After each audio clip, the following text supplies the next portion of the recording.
안녕하십니까. 조갑제TV 시청자 여러분. 저는 조갑제닷컴의 조세벨입니다. 오늘은 2019년 7월 2일 밤 10시 반을 가리키고 있습니다. 네, 일본의 경제 보복이 세계 품목에 대한 수출 규제로 시작이 됐습니다. 앞으로 이 수출 규제 품목은 더 늘어날 가능성이 있습니다. 지금 이 사태를 불러일으킨 전적인 책임은 문재인 정부에게 있습니다. 지금 이러한 경제 보복은 작년 10월 대법원의 강제징용 배상 판결 이후에 계속 끊임없이 예고가 돼 왔던 일입니다.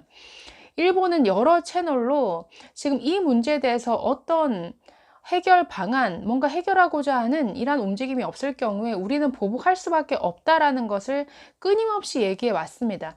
그래서 그러니까 양국이 서로 출혈하게 되는, 서로에게 손해가 되는 이러한 사태까지 가지 않도록 일본은 끊임없이 이 문제에 대해서 뭔가 해결하기 위한 이러한 중재위원회를 구성할 것을 계속 요구를 해왔으나 우리나라 정부가 그것을 계속 외면해 왔죠. 그리고 방치해 왔습니다. 사법부가 결정한 것에 대해서 우리 이 행정부는 뭐라고 관여할 수 없다라는 입장이 유일한 입장이었습니다. 너무나 무책임하죠. 설사 대법원의 판결이 있다 하더라도 이것이 일본과의 어떤 외교적 관계에 있어서 굉장히 큰 파장을 불러일으킬 문제라면 위기 관리를 했어야죠. 자, 일본이란 나라는 안보적인 측면에서도 전략적 동맹 관계이지만 이 경제적인 면에서는 우리가 아무리 대일 적자를 보고 있다 하더라도 일본과 우리나라의 이 경제적 관계는 윈윈이 되는 너무나 중요한 아주 그리고 좋은 파트너십의 관계였습니다. 서로 이득을 보는 관계죠. 일본은 소재와 부품을 우리에게 팔고 우리는 그 소재와 부품을 이용해서 중간재를 만들어서 중국에 그리고 전 세계에 수출을 합니다.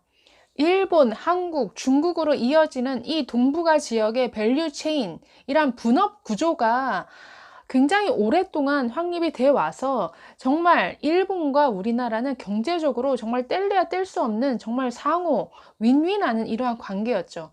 왜 이런 관계가 정말 반일 감정에 사로잡힌 이 정부의 무능한 외교 때문에 이 관계가 왜 이렇게 틀어져야 됩니까? 그리고 정부가 마땅히 해야 될 이러한 일을 하지 않음으로써 그에 따른 피해를 왜 우리나라 기업이 봐야 되냐라는 거죠. 자, 우리나라 정부가 취하고 있는 일본에 대한 입장이 정말 타당한 것이라면, 옳은 것이라면 경제 전쟁을 감수하고서라도 일본과 맞서 싸워야겠죠. 그러나 그렇지 않다라는 데 문제가 있습니다. 지금 우리나라의 입장은 너무나 국제적으로도 그리고 일본 입장에서도 너무나 무리한 요구라는 거죠. 자, 이 경제 보복의 출발점은 작년 10월에 있었던 이 강제징용 판결입니다. 네, 2018년 10월 30일 대법원은 신일철 죽음에 강제징용된 근로자 1인당 1억 원씩 배상하라는 판결을 내렸습니다. 자, 이에 대해서 일본은 반발할 수밖에 없죠. 1965년 한일 기본 협정에 따라서 한일 청구권 협정에 따라서 이미 포괄적 보상이 다 이루어졌다. 그래서 대법원이 국내적으로 어떤 판결을 내리더라도 그것은 이 한국 정부가 알아서 할 문제다라는 이런 입장입니다. 자, 지금 이 대상자가 되는 사람들이 800명 정도라고 하는데요. 800명씩 1억 원이라고 하면 한 800억 정도죠. 글쎄요, 이 지금 800억 문제 때문에 지금 한일 사이의 관계가 완전히 파국으로 치닫고 이렇게 경제 전쟁이 벌어지고 있습니다. 네, 여러분이 한번 판단해 보시기 바랍니다. 이러한 대법원의 판결에 따라서 지금에 와서 일본에게 이러한 보상금을 또 요구하는 것이 과연 무리한 것인지 아닌지 합당한 일인지 한번 판단해 보시기 바랍니다. 자, 1965년에 어떠한 협정 내용이 체결됐는지부터 이해할 필요가 있는데 이렇습니다. 네, 1965년 한일 청구권 협정에는 이러한 조항이 있습니다. 일본은 한국에 10년에 걸쳐서 무상 3억 달러와 유상 2억 달러를 제공한다. 또 2조에는 양국과 그 국민의 재산 권리 및 이익과 청구권에 관한 문제가 완전히 그리고 최종적으로 해결된 것을 확인한다라는 이러한 조항이 있습니다. 1965년에 체결된 한일협정은 1961년부터 4년여에 걸쳐서 일본과 계속 계속된 이란 회담을 통해서 결국 4년에 걸쳐 합의가 도출이 됐습니다.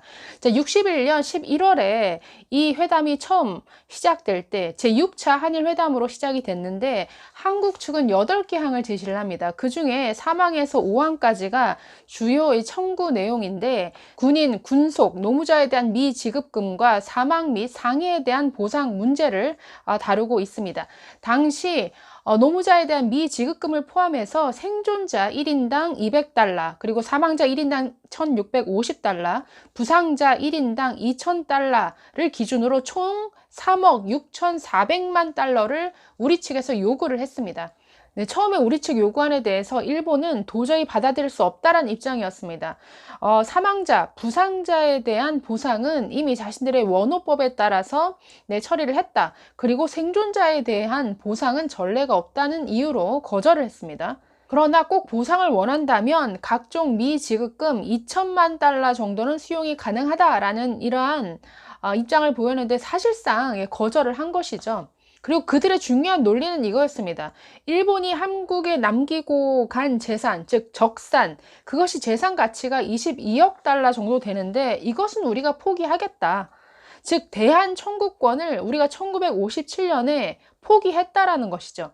그래서 적산 자산에 대한 일본 소유권을 이미 포기하지 않았느냐. 그렇기 때문에 이것을 추가적으로 우리에게 보상해 달라고 요구하는 것은 받아들일 수 없다라는 게 일본의 입장이었습니다. 네, 1960년대 겨우 전쟁에서 살아남은 우리나라의 외교력이라고 하는 것은 사실 당시 일본과 비교도 안 되는 것이었죠. 네, 당시의 외교 문서를 보면 이미 정말 근대화되고 정말 산업화된 이 일본의 어떤 외교력과 우리나라의 외교력은 정말 비교가 안 된다라는 것을 알 수가 있습니다. 일본 측은 굉장히 정교하게 잘 다듬어진 논리를 가지고 자신들의 주장을 펼친 반면에 우리나라의 어떤 외교력이라고 하는 것은 정말 전쟁에서 갓 벗어난 그러한 국가, 이제 막 시작하는 국가의 어떤 외교력이라고 하는 것은 일본과 비교할 수 없는 이런 수준이었죠. 그럼에도 불구하고 이러한 사망자 그리고 강제징용 피해자에 대한 이런 보상금을 줄기차게 4년 동안 요구한 결과 정말 1965년에 이런 합의를 도출합니다. 무상 3억 달러 지급, 유상 2억 달러의 차관, 그리고 일본 수출입은행을 통한 1억 달러 이상의 상업 차관, 플러스 알파, 이런 조건으로 1965년에 한일협정을 체결을 한 것입니다. 네, 그래서 1965년에 이 한일협정에 근거해서 후속 조치로 1971년 대일 민간 청구권 신고에 관한 법률이 제정이 되었고 1974년에 대일 민간 청구권 보상에 관한 법률이 체결이 됩니다. 그래서 강제징용 피해자 가운데 사망자 1인당 30만 원의 보상금이 지급이 됐습니다. 30만 원이 여러분 그 당시에 30만 원이면 작은 금액이 아니죠. 네, 그래서 당시 한일협정 체결 당시 오간 외교 문서라든지 한일협정의 내용이라든지 그 이후에 이 협정에 대해서 우리나라 행정부 그리고 입법부 그리고 외교통상부가 취해온 모든 입장은 1965년의 한일협정으로 대일 청구권에 대한 포괄적인 보상, 배상이 모두 이루어졌다라고 하는 입장을 지금까지 견지해 왔었습니다. 네, 대일 청구권이 무엇이냐 이 정의에 대해서 여러분 네이버랑 구글로 찾아보시면 위키디피아라든지 여러 가지 사전적 의미를 찾아보시면 꽤 정리가 잘 돼 있습니다. 이렇게 정의가 되어 있습니다. 대일 청구권이란 무엇이냐?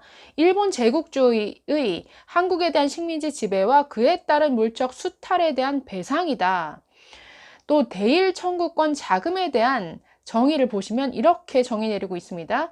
일제 식민지 시대에 수탈당한 한국인의 재산권에 대한 보상뿐 아니라 기타 징병, 징용 등 일본의 식민지 지배에 대한 포괄적인 배상의 성격을 가진 것이다 라고 이렇게 규정하고 있습니다. 우리나라 지난 외교 당국도 어떤 국회 답변 자료나 이러한 공식 자료를 보면은 공식적으로 일관된 입장을 취해 왔습니다. 1965년 이러한 협정을 통해서 포괄적인 보상이 이루어졌다라는 게 그동안 우리 정부가 취한 입장이었습니다. 이것이 지난 10월에 작년 10월의 대법원 판결로 완전히 뒤집어 버린 것이죠. 네, 이 한일협정에서 대일 청구권에 대한 어떤 국제법적으로 검토한 이런 논문들은 굉장히 많습니다. 자, 그 중에 뭐 하나를 보시면, 자, 서울대 법학과 그 학회지에 뭐 2013년 9월에 실린 뭐 이런 제목의 논문이 있습니다. 한일 청구권 협상, 강제징용 배상 청구권 처리에 대한 국제법적 검토. 이근관이라는 서울대 법대 교수가 쓴 이러한 논문에는 이런 대목이 나옵니다. 1965년 협정과 관련 문서의 물리적 해석, 그리고 청구권 협상 당시 양측의 논의, 그리고 협정 체결 후의 양국의 실행 등에 비추어 볼 때 강제징용 피해자의 청구권이 협정의 물적 대상에 포함되었다고 보는 것이 타당한 결론이다. 그러니까 1965년 협정을 통해서 이미 보상이 다 이루어진 것으로 본다라는 거죠. 또 이런 대목도 있습니다. 1965년 당시의 이 일괄 보상 협정은 지금 시점에도 그 실정성 및 합법성을 널리 인정받고 있다. 1965년에 체결된 한일 청구권 협정의 효력을 지금 시점에서 문제 삼기는 어렵다라고 이렇게 규정하고 있습니다. 설령 우리나라 대법원이 이런 판결을 내렸다고 하더라도 어떤 국제법상에 따라서 이런 국가 간의 조약이기 때문에 이것을 파기하는 그런 결정에 대해서는 일본이 얼마든지 반발할 수 있는 것이죠. 자, 그렇다면 우리나라 정부는 판결이 이렇다 하더라도 어떤 결론을 내려야 됩니다. 왜냐하면 이거는 국가 간의 문제이기 때문에, 외교적 문제이기 때문에 이것을 정치적으로 해결하려는 노력을 했었어야죠. 자, 한일 청구권 협정에는 이런 내용도 있습니다. 협정 문안의 해석에 있어서 채약 당사국 간의 어떤 견해 차이가 있을 경우에 양자 협의 및 제3국을 포함한 중재위원회라는 갈등 조정 장치를 마련해 두고 있습니다. 자, 그렇기 때문에 지금과 같은 이러한 양국 간의 갈등이 생겼을 경우에는 이러한 제3국이 포함되는 중재위원회를 설치해서 뭔가 갈등을 풀어나가는 이런 조치를 취했어야죠. 지금 이 판결 이후에 일본은 이것을 줄기차게 요구해오고 있습니다. 이것도 1965년에 한일협정에 기초한 정당한 요구죠. 그런데 그것에 대해서 우리나라 정부는 어떻게 대응해 왔습니까? 대법원이 내린 판결, 민사소송에 대해서 정부가 이래라 저래라 할 수 없다, 우린 모르겠다라고 그냥 손 놓고 있다가 지금 이 지경까지 왔습니다. 1965년 한일협정을 통해서 우리가 받은 자금 어디에 쓰였을까요? 네, 박정희 정부가 이 돈을 받아서 개인적으로 꿀꺽 유용했습니까? 아닙니다. 네, 1976년 경제기획원은 청구권 자금 백서를 발간을 합니다. 그러니까 일본으로부터 받은 5억 달러, 그러니까 1억의 상업차관을 제외한 5억 달러의 자금을 어디에 사용했는지 그 사용처를 낱낱이 밝히고 있습니다. 가장 많이 자금이 투입된 곳은 포항제철이었습니다. 포항제철에 무상자금의 10.2%인 3,080만 달러가 투입이 됐고, 유상자금의 44.3%인 8,868만 달러. 그래서 총 1억 1,949만 달러가 투입이 됐습니다.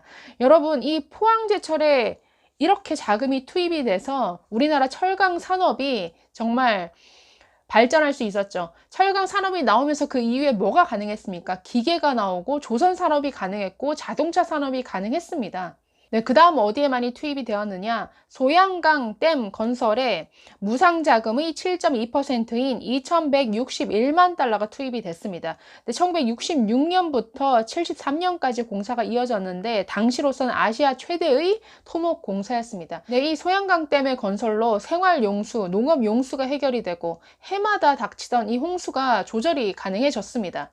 네, 세 번째로 조선 산업에 많이 투입이 되었고, 또 네 번째로는 경부고속도로 건설에 또 많이 투입이 됐습니다. 이것이 다 우리나라 근대화 산업화에 정말 초석이 되었다라는 것은 너무나 잘 아실 겁니다. 이러한 자금을 정말 이 식민지 치하에서의 이 선조들의 피땀 어린 이 피값으로 받은 이런 자금을 이 박정희 정부 허투루 쓰지 않았다라는 거죠. 네, 작년 10월 대법원 배상 판결로 인해서 배상에 소요되는 금액이 800억 정도로 예상이 됩니다. 왜냐하면 관련자들이 800명 정도라고 알려지고 있고 배상액을 1억으로 결정을 했기 때문에, 네, 1억이면 800억 정도 되겠죠. 자, 이 800억, 설령 대법원이 정말 국가 간의 조약, 국회에서 비준 동의를 받았기 때문에 정말 국내에서 법률과 같은 효력을 지니는 이 조약을 정말 뒤집는 이러한 판결을 했다 할지라도 정부는 뭔가 해결하려는 노력을 해야죠. 이 800억 때문에 이런 일본과의 서로가 서로를 죽이는 이러한 경제 전쟁을 벌인다라는 것. 그로 인해서 정말 안 그래도 어려운 우리나라 기업들이 이러한 위험과 리스크를 고스란히 떠안아야 되는 이런 상황으로 이 문재인 정부 무능력하고 수수방관한 이 외교력에 정말 분노하지 않을 수 없습니다. 지금이라도 감정에 휩싸인 감상적인 이러한 해결 방안이 아니라 정말 냉철하고 이성적인 정말 실리적인 외교를 통해서 이 문제를 하루빨리 매듭 짓기를 바랍니다. 네, 감사합니다.